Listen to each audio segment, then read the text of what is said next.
روزہ کس پہ فرض ہے؟ امیروں پہ کہ غریبوں پہ؟ کہنے نے میں تو کام ہی میرا تو کام ہی محنت مزدوری والا، میں کیسے روزہ رکھوں؟ میں تو دیہڑی لگاتا ہوں تو روزہ کیسے رکھوں؟ میں نے نہیں کسی حدیث میں پڑھا کہ روزہ وہ رکھے جو دفتر میں بیٹھتا ہے۔ صحابہ کے زمانے میں تو دفتر ہوتے ہی نہیں تھے، کسی جگہ نہیں لکھا ہوا روزہ وہ رکھے گا جو اے سی میں بیٹھتا ہے، تب تو اے سی تھے ہی نہیں۔ حضرت ابوبکر صدیق رضی اللہ تعالیٰ عنہ سے لے کر جناب بلال تک سارے اپنے ہاتھ سے کام کرتے، سارے اپنے ہاتھ سے کام کرتے، سارے۔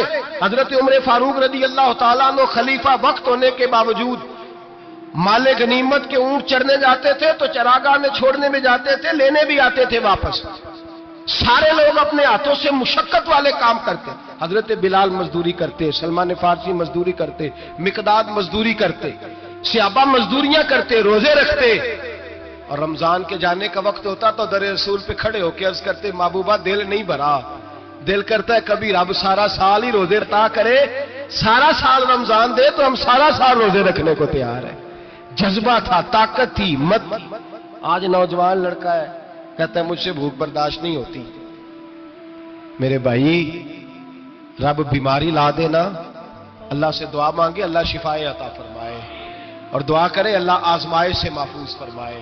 آپ یقین کریں میں نے لوگوں کو دیکھا ہے حلق سے قطرہ نہیں اترتا، خوراک کی نالی لگی ہوئی ہے، اعلیٰ غذائیں پکی ہوئی پڑی ہیں، عرش کا مالک کہتا ہے میں تیرے حلق سے گزرنے نہیں دوں گا، قانون بن گیا۔ میں نے دیکھا ہے ڈرپ پہ لوگ زندہ ہے، بوتل لگی ہوئی ہے گلوکوز کی، گزارا چل رہا، اعلیٰ غذائیں پڑی ہیں، لاکھوں روپیہ تجوری میں پڑا ہے۔ مالک کہتا ہے تو نہیں کھا سکتا تو وہ کھانے نہیں دیتا، نہیں کھانے دیتا۔ ایک شخص یورپ کے علاقے کا، میں کسی کالم نویس کا پڑھ رہا تھا، وہ کہتا ہے میری خربوں میں جائیداد ہے لیکن میرے معدے میں ایسی تکلیف ہے کہ میں آٹے کو چھان کر جو اوپر سے بورا نکلتا ہے صرف وہ کھا سکتا ہوں، اس کے علاوہ میں کائنات کی کوئی نعمت کھا نہیں سکتا۔ اور میرے بھائی وہ جب چاہے تو بڑے بڑے کھانے کھانے سے تجھے روک دے، تیرے دانت چبانے کے قابل نہ رہے، زبان نگلنے کے قابل نہ رہے، معدہ تیرا ہضم کرنے کے قابل نہ رہے، وہ جب چاہے تو جو مرضی کر لے۔ وہ کہتا چل تو میری مرضی پہ چلنا، ایک مہینہ میرے کہنے پہ نہ کھا، ایک مہینہ میرے کہنے پہ نہ کھا تو یا اللہ تو کیا کرے گا؟ فرمایا صوم تصحو، میرے نبی پاک نے فرمایا تم روزے رکھو اللہ تمہیں صحت عطا فرما دے گا، اللہ تندرستیاں دے دے گا، شفائیں دے دے گا۔ تم روزے رکھو اللہ تمہیں، سبحان اللہ، اللہ تمہیں، اللہ طاقت دیتا ہے، ہمت دیتا ہے، اللہ ہمت دیتا ہے۔ میں نے دیکھا ہے، میں نے بزرگوں کو دیکھا ہے، ضعیف لوگوں کو دیکھا ہے، کمزور لوگوں کو دیکھا ہے، میں نے دیکھا ہے روزے رکھتے ہوئے، مزدوروں کو دیکھا ہے روزے رکھتے ہوئے۔ میں اپنے ابا جی کو کہتا ابا جی اتنی سخت گرمی اور مزدوری آپ کرتے اور مزدوری کے عالم میں روزہ رکھتے تو کہتے پتر روزہ کی آندا ہے، روزہ کدوں کو جاندا ہے، روزہ اپنی جگہ تے وے مزدوری اپنی جگہ ہوتے۔ اور کئی دفعہ مینوں فرمان لگیا، مینوں یار سمجھ کوئی نہیں لگتی، پتہ نہیں روزیاں چ اللہ طاقت کتوں دے چھڑدا ہے اتنی زیادہ، کام بھی زیادہ کریدا ہے تے روزہ بھی بھائی صوم تصحو، میرے مصطفیٰ نے فرمایا تو روزہ رکھ اللہ تجھے صحت عطا فرما دے گا۔ محبوب پاک صلی اللہ علیہ وسلم فرماتے جس نے جھوٹ نہیں چھوڑا، غیبت نہیں چھوڑی، برائی نہیں چھوڑی، اللہ کو اس کے بھوکے پیاسے رہنے کی کوئی ضرورت نہیں۔ وہ کاہے کا رکا ہے جب کوئی کام تو اس نے اللہ کی رضا والا کیا نہیں۔ روزہ رکھ کے دغا کر رہا ہے، روزہ رکھ کے جھوٹ بول رہا ہے، روزہ رکھ کے کم ماپ رہا ہے، تول رہا ہے، دھوکہ دے رہا ہے، رشوت لے رہا ہے، فراڈ کر رہا ہے، حرام کا مال اکٹھا کر کے کہتا ہے اس میں سے چلو 10 دیگیں بھی پکا دیں گے۔ وہ بھائی جو کام اللہ نے تجھے کرنے کو حکم دیا تھا جب تو وہ بجا ہی نہیں لا رہا، مقصد روزہ ہی تو حاصل لعلکم تتقون، روزے کا مقصد یہ ہے کہ تو پرہیزگار ہو جائے۔ میرے نبی پاک علیہ الصلوۃ والسلام کی بارگاہ عالی مرتبت میں 2 عورتیں آئیں، یہ چیزیں کھا لو، کہنے لگی محبوبہ ہم نے روزہ رکھا ہوا ہے۔ فرمایا نہیں تمہارا تو روزہ نہیں ہے، حضور رکھا ہوا ہے روزہ، سحری سے لے کر اب تک کچھ نہیں کھایا، شام تک بھی نہیں کھائیں گی۔ محبوب نے فرمایا ذرا کہہ تو کرو، الٹی تو کرو۔ کہہ کی تو ان کے حلق سے خون بھی نکلا اور گوشت کے لوتھڑے بھی نکلے، پھوٹیاں بھی نکلی۔ نبی پاک نے فرمایا وہاں بیٹھ کے تم نے اپنے جاننے والوں کی غیبت نہیں کی، چغلی نہیں کھائی؟ خاموش ہو گئیں، گردنیں جھک گئیں۔ نبی پاک نے فرمایا تم نے قرآن نہیں پڑھا؟ کہ جو اپنے بھائی کی غیبت کرتا ہے وہ مردہ بھائی کا گوشت کھاتا ہے، تو گوشت کھا کے بھی تمہارا روزہ رہ گیا ہے۔ کس طرح کا روزہ ہے کہ صاحب روزہ رکھ کے نہ رکھنے والوں پہ تنقید کر رہے ہیں؟ تراویاں پڑھ کے نکلے ہیں تو کہتے ہیں میں اکیلا ہی نیک ہوں، باقی تو محلے میں کوئی پڑھتا ہی نہیں۔ یہ کیسا تیرا روزہ ہے کہ تو روزہ رکھ کے تو اس کے مقصد کو نہیں سمجھا؟ لعلکم تتقون۔ روزہ دار تو وہ ہے کہ روزہ رکھا ہوا ہے، کھانے بھی سے رکا ہے، پینے سے بھی رکا ہے، عمل زوجیہ سے بھی رکا ہے، پھر وہ جھوٹ سے بھی رکے، غیبت سے بھی رکے، بدنگاہی سے بھی رکے، حرام خواری سے بھی رکے ساری چیزوں سے۔ یہ بتلائیے کہ روزے کی حالت میں اپنی بیوی کے پاس جانا منع ہے تو غیر محرم کو دیکھنا جائز ہے؟ ہمارے ٹی وی پہ میں نے پہلے بھی کہا تھا کہ ہم ٹھیکیدار اور ذمہ دار نہیں ہیں مذہب کے۔ یہاں ہمارے آنے سے پہلے بھی کوئی بیٹھا تھا، ہم مریں گے تو یہاں ہم سے بڑے بڑے نیک لوگ بیٹھیں گے، کوئی بندہ ذمہ دار نہیں ہے۔ بڑے بڑے کج کلا، صاحب جبہ و دستار، بڑے بڑے صاحب بصیرت، آئمہ، فقہاء، علماء، زعماء، نقبہ، صوفیاء، اولیاء، غوث، کتب، ابدال، اوتاد، کتب الاقطاب، جانے کون کون آئے، علماء آئے، مفسرین آئے، محدثین آئے، گزر گئے۔ ہم تو خاک نشین لوگ ہیں، تھوڑا کام کرنے والے، تھوڑی صلاحیت رکھنے والے۔ لیکن بھائی اگر کرتے ہیں تو ایک کام کرتے ہیں، ساتھ دوسرا نہیں کرتے۔ یہ کس طرح کا دین سکھانے لوگ نکلے کہ شوال سے لے کر شعبان تک گانا سنایا جائے گا، شعبان سے لے کر شوال تک ناچ گانا کیا جائے گا، شوال سے لے کر شعبان تک دھما چوکڑی ہوگی، رمضان آئے گا تو حدیثیں سنائی جائیں گی، رمضان آئے گا تو لوگوں کو قرآن پڑھ کے سنایا جائے گا۔ یہ مذہب بانج نہیں ہے کہ گویے مذہب سکھائیں گے، ایکٹر مذہب سکھائیں گے۔ یہ مذہب بانج نہیں ہے کہ ایک گلاس کے اندر پہلے شراب پی لو، پھر اسی گلاس میں رمضان آئے تو شہد بانٹنا شروع کر دو۔ یہ بانج نہیں، یہ میرے رسول اللہ کا مذہب ہے۔ اگر تمہیں شوق ہے دین سیکھنے سکھانے کا، یکم رمضان کو توبہ کرو اور کہو کہ ہم ٹی وی پہ بیٹھ کے حدیثیں سنائیں گے تو سارا سال سنائیں گے، اور جس زبان سے حدیث نکلے گی پھر اس سے کبھی گندا گانا نہیں نکلے گا، پھر کبھی ناچ گانا نہیں ہوگا۔ یہ کون سا مذہب ہے جو بیویاں سکھا رہی ہیں؟ یہ کون سا دین ہے جو عورتیں سکھا رہی ہیں؟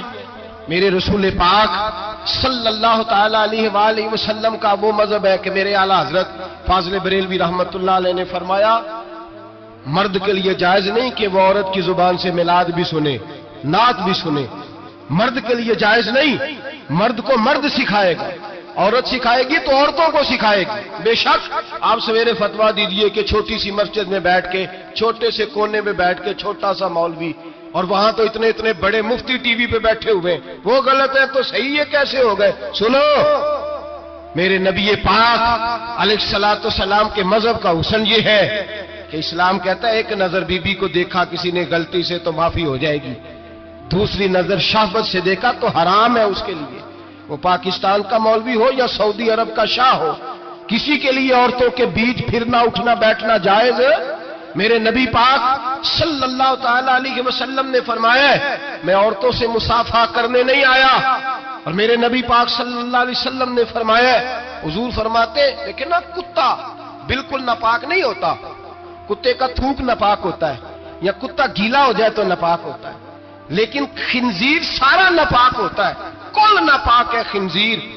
نبی پاک نے فرمایا خنزیر بھی ہو اور گند میں لتھڑا ہوا بھی ہو، پیشاب میں لتھڑا ہوا ہو، گوبر میں لتھڑا ہوا ہو، پخانے اور فضلے میں لتھڑا ہوا خنزیر ہو، اس کا جسم تیرے ساتھ ٹکرا جائے تو اتنا برا نہیں جتنا غیر محرم عورت کا وجود تیرے ساتھ ٹکرا جائے تو برا ہے۔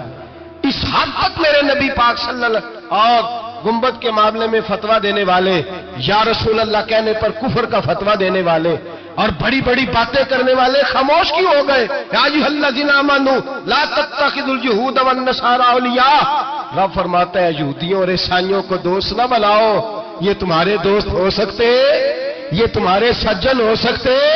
جب عرش کا مالک کہہ رہا ہے سجن نہیں ہو سکتے تو دوستی کی بات کیسے بڑھا رہا ہے؟ یا رسول اللہ ہمارے سجن کون ہو سکتے ہیں؟ فرمایا تمہارا دوست وہ ہو سکتا ہے جو محمد عربی کا غلامی کرنے والا ہو، جو رسولullah کی نوکری کرنا وہ دوست ہوگا. دوسرا دوست ہو سکتا؟ کوئی ایکٹر مذہب نہیں سکھائے گا, کوئی گویہ مذہب نہیں سکھائے گا. حضرت جناب سیدنا جنید بغدادی, بغداد کے پیر سے کسی نے پوچھا تھا آج سے 1100-1200 سال پہلے, وہ تو زمانہ ویسے نیکی اور پرہیزگاری کا تھا, کہ بابا جی مرد اور عورت نیک ہو, بغیر پردے کے, بغیر حجاب کے, بغیر دیوار کے بیٹھ کر ایک دوسرے کو دین سکھا سکتے ہیں؟ حضرت صاحب بتائیے, مرد اور عورت نیک ہو تو بغیر پردے اور حجاب کے ایک دوسرے کو دین سکھا سکتے ہیں؟ تو حضرت جنید بغدادی فرمانے لگے سکھانے والا حسن بصری ہو اور سیکھنے والی رابعہ بصری ہو تو پھر بھی بغیر پردے کے بیٹھنے کی اجازت نہیں. تو مفتی صاحب کو اجازت کس نے دی؟ مولانا صاحب کو اجازت کس نے دی؟ بڑا وہ نہیں ہوتا جو ٹی وی پہ زیادہ آتا ہے, بڑا وہ ہوتا ہے جو رسولullah کے دین پہ عمل زیادہ کرتا ہے. حضرت عبداللہ ابن مسعود رضی اللہ تعالیٰ عنہ فرماتے زیادہ باتیں کرنے والا عالم نہیں ہوتا. حضور پھر عالم کون ہوتا ہے؟ فرمایا پڑھو قرآن, انما یخشی اللہ من عبادہ العلماء. فرمایا بڑا عالم وہ ہوتا ہے جو اللہ سے زیادہ ڈرتا ہے. اس لیے کہ رب فرماتا ہے میرے بندوں میں سے جو عالم وہ ہیں جو اللہ سے زیادہ ڈرتے ہیں, خوف رکھتے ہیں. تو میرے بھائی رمضان المبارک میں بچنا ہے, پرہیز کا وقت ہے, تو کوئی شخص بھی کوئی شو نہ دیکھے, میری منت ہے آپ حضرات, کوئی شو نہ دیکھے. عورت کا تو پردہ ہے, تو ہمیں تو تماشے پہ لگا دیا گیا. عجیب قسم کے ایکٹر آ گئے اور وہ مذہب سکھا رہے ہیں. میری اپیل ہے آپ سے کہ سحری افطاری کے وقت ٹیلی ویژن بند رکھیں. کیا چیز کھول کے رکھیں؟ یا قرآن کھول کے رکھیں یا رسولullah کا فرمان کھول کے رکھیں. اللہ رسول کی طرف توجہ رکھیں, وہ سیکھنے سکھانے کا وقت ہے. چھوڑے گویوں سے دین سیکھا جائے گا. ہمیں کوئی شکوہ نہیں, یہ پکی توبہ کریں, سویرے آئیں آ کے دین سکھائیں. اور میں ان سے بھی اپیل کروں گا کہ آؤ دین سکھاؤ. حضرت فضیل بن ایاس فرماتے ہیں میں ڈاکو تھا, کبھی کبھی چھپ چھپا کے جمعہ پڑھا کرتا تھا, پھر میں نے توبہ کی تو سچی توبہ کی, پھر میں نے توبہ کی تو رب کو راضی کرنے والی توبہ کی, پھر میں نے توبہ کی تو چھوڑی ہر شے, غریبوں کا لوٹا ہوا مال واپس کیا, جس کے پیسے نہ دے سکا اس کے گھر میں جا کے اس کی بھینسوں کو چارہ ڈالا, اس کے اونٹوں کی خدمت کی, میں نے قرضے چکائے. فرمایا میں سچی توبہ کر کے مسجد آیا, جس خطیب کے پیچھے میں جمعہ پڑھا کرتا تھا وہ میرے ہاتھ بیعت کر کے مرید ہو گیا. اللہ تبارک و تعالیٰ نے اپنے بندوں کے دل میری طرف پھیر دیے, پھر تمہیں اس میں انعام دینے کی ضرورت نہیں پڑے گی. پھر تم کٹیا نشین بن کے بھی دین پھیلاؤ گے تو اللہ اس میں تاثیر پیدا فرما دے گا. تو روزے کا معنی رکنا ہے. روزے کا معنی بولیے, روزے کا معنی رکنا. کس سے؟ جھوٹ سے, غیبت سے, بدی سے, بدنگاہی, کھانے پینے. رب تعالیٰ تجھے, یہاں ہوٹل کھلے ہوئے ہیں, یہاں عجیب حالات ہیں, ہوٹل کھلے ہوئے ہیں, لوگ بہانے ڈھونڈتے پھرتے ہیں, کہتے ہیں کٹ لگ گیا تھا, ذرا تھوڑا سا خون نکل آیا, سنی پلاس لگائی ہے تو روزہ نہیں رکھا, یہ ذرا مجھے تھوڑی دقت ہو گیا تو میں نے روزہ نہیں رکھا, کھانسی لگ گئی ہے تو روزہ نہیں رکھا. او خدا کے بندے, روزہ تو نعمت ہے. اور سبحان اللہ, میرے نبی پاک نے فرمایا لکل شیء زکات و زکات الجسد الصوم. فرمایا ہر شے کی زکات ہوتی ہے, وجود کی زکات روزہ ہے. روزے رکھو جسم کی زکات نکل جائے گی. فاقہ کرنا بھی میرے نبی پاک کی سنت ہے, مسواک کرنا بھی سنت ہے, اور فاقہ کرنا بھی. مسواک والی سنت زیادہ اپناتے ہیں لوگ, فاقہ کرنا بھی نبی پاک کی سنت ہے. ایک صاحب مجھے کہنے لگے جناب بیٹھ کے کھانا حضور کی سنت ہے. میں نے کہا کبھی کبھی نہ کھانا بھی نبی پاک کی سنت ہے, نہ کھانا بھی حضور کی سنت ہے. اور ہمارے فقہاء نے لکھا ہے جو روٹی زیادہ کھاتا ہے اس میں دو باتیں پیدا ہو جاتی ہیں. کیا کیا؟ ایک بولتا زیادہ ہے, دوسرا سوتا زیادہ ہے, غافل ہو جاتا ہے. فقہ اور حکیم اطباء ڈاکٹر کہتے ہیں کہ پیٹ خالی رہے نا جس آدمی کا, اس کا حافظہ مضبوط ہوتا ہے, اس کے ذہن کی گرہ کھلتی ہے. زیادہ کھانے سے تو خماری چڑھتی ہے, دماغ ڈھونڈتے پھرنا, روٹی کدھر سے آج اچھی ہے, گھر میں نہیں پکی تو ہوٹل چلے جانا, کھانے کے سوا اور کام ہی کوئی نہیں. وہ صاحب میرے نبی پاک علیہ السلام نے فرمایا کافر 7 آنتوں سے کھاتا ہے, 7 آنتوں سے. اور فرمایا میرا مومن 1 آنت سے کھاتا ہے. اس کے وجود میں کھانے والی 1 آنت ہے, کافر 7 آنتوں سے کھاتا ہے. فاقہ کشی سے نورانیت پیدا ہوتا ہے, کم کھانا. دیکھیں نا نبی پاک صلی اللہ علیہ وسلم نے اللہ سے فاقہ مانگ کے لیا, یا اللہ ایک وقت روٹی دے، ایک وقت کا فاقہ دے. مانگ کے لیے نبی پاک مانگ کے. حضرت ابو ہریرہ رضی اللہ تعالیٰ عنہ فرماتے ہیں بھوک زیادہ لگتی تھی نا جب مجھے، تو میں حضرت عمر سے، ابو بکر سے، عثمان، مولا علی سے کوئی مسئلہ پوچھ لیتا تھا، اور جب میں مسئلہ پوچھتا تھا تو وہ مجھے روٹی کھلا دیتے تھے. جب میں ان سے مسئلہ پوچھتا تو وہ مجھے، حضرت ابو ہریرہ فرماتے ہیں مجھے بھوک لگی، میں حضرت عمر کے پاس گیا، ان سے مسئلہ پوچھا. ان کا رواج تھا جب میں مسئلہ پوچھتا تو پہلے روٹی کھلاتے. ہمارے بزرگ یہ فرماتے ہیں کہ کھانے کھلا کے دین پڑھاؤ. صرف تمہارا کتب خانہ نہیں کھلا ہونا چاہیے، تمہارا دسترخوان بھی کھلا ہونا چاہیے. کسی نے نبی پاک صلی اللہ علیہ وسلم سے پوچھا تھا بہترین مسلمان کون ہے؟ حضور نے فرمایا جو سلام لینے میں پہل کرے اور روٹی زیادہ کھلائے. جو روٹی ہر وقت فکر کرے یار تو روٹی کھا لے، روٹی کھانے کی طرف توجہ دلائے. کھلانا سنت ہے، زیادہ کھانا اس میں بھی فرق رکھے. تو نبی پاک صلی اللہ علیہ وسلم کے صحابی حضرت ابو ہریرہ رضی اللہ تعالیٰ عنہ فرماتے ہیں میں نے حضرت عمر سے مسئلہ پوچھا. میں نے کہا حضور مسئلہ بتائیں، تو کہتے پہلے ان کی عادت تھی جب میں مسئلہ پوچھتا تو روٹی بھی کھلاتے. آج انہوں نے مسئلہ ہی بتایا ہے، روٹی کوئی نہیں کھلائی. تو مجھے کہنے لگے ابو ہریرہ تو سوچتا ہوگا روٹی نہیں اس نے پوچھی، تو نے کب سے کھانا نہیں کھایا؟ میں نے کہا آج صبح سے. تو جناب عمر کہنے لگے میں نے کل صبح سے نہیں کھایا. چل ابو بکر صدیق کے گھر مسئلہ پوچھتے ہیں. کہتے ہیں جناب صدیق اکبر کے دروازے پہ گئے، جا کر کے ان سے مسئلہ پوچھا. ان کی بھی عادت تھی جب کوئی مسئلہ پوچھنے جاتے تو دسترخوان بچھا لیتے. کہتے آؤ روٹی بھی کھاتا ہوں مسئلے بھی بتاتا ہوں. کہتے ہیں گئے تو انہوں نے بھی مسئلہ بتایا، روٹی کوئی نہ پوچھی. تو کہنے لگے عمر ابو ہریرہ تم لوگوں نے کل پرسوں سے نہیں نہ کھایا ہوگا. اور ابو بکر کو 4 دن گزر گئے ہیں، تھوڑا سا دودھ ملا ہے یا کھجور ملی ہے، روٹی کوئی نہیں ملی. چلو در رسول پہ چلتے، آؤ حضور کی بارگاہ میں.